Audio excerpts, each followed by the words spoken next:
ఇన్ని రోజులు మనతో మంచిగా ఉండి మనతో గంటలు గంటలు మాట్లాడి సడన్గా చేంజ్ అయిపోవడం, ఇన్ని రోజులు నువ్వే లోకం అన్నట్టుండి సడన్గా నిన్ను గ్రాంటెడ్ తీసుకోవడం, రోజుకు 2 గంటలు 3 గంటలు ఫోన్లో మాట్లాడిన వాళ్ళు 1 నిమిషం కూడా మాట్లాడడానికి టైం ఇవ్వకపోవడం, మెసేజ్కి రిప్లై వెంటనే ఇచ్చేటోళ్ళు ఇప్పుడు మెసేజ్ చూసి కూడా పట్టించుకోకపోవడం, వాళ్ళ లైఫ్లో జరిగేవన్నీ నీతో షేర్ చేసుకునేటోళ్ళు సడన్గా ఏమీ షేర్ చేసుకోకపోవడం, ఈరోజు ఎట్లా గడిచింది ఏమైంది అని నీకు అడిగేటోళ్ళు సడన్గా నీకు ఏమీ అడగకపోవడం. అంటే నువ్వే ప్రపంచంగా బతికిన వాళ్ళు నిన్ను వాళ్ళ ప్రపంచంలో నుంచి మెల్లమెల్లగా డిలీట్ చేసే ప్రాసెస్ ఉంటుంది చూడండి, ఆ చేంజ్ అవుతుంటారు చూడండి.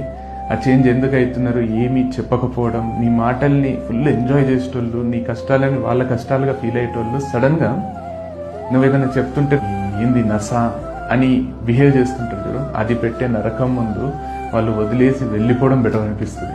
సో ఎప్పుడు కూడా ఒకవేళ మీకు ఆ మనిషి నచ్చకపోతే చెప్పి వదిలేసి వెళ్ళిపోండి, కానీ వాళ్ళని గ్రాంటెడ్ తీసుకొని వాళ్ళు అసలు ఎగ్జిస్టే కానట్టు బిహేవ్ చేయడం అంత నరకం ఇంకోటి ఉంటుంది. అంత బాధ ఎవరికి ఇవ్వకండి.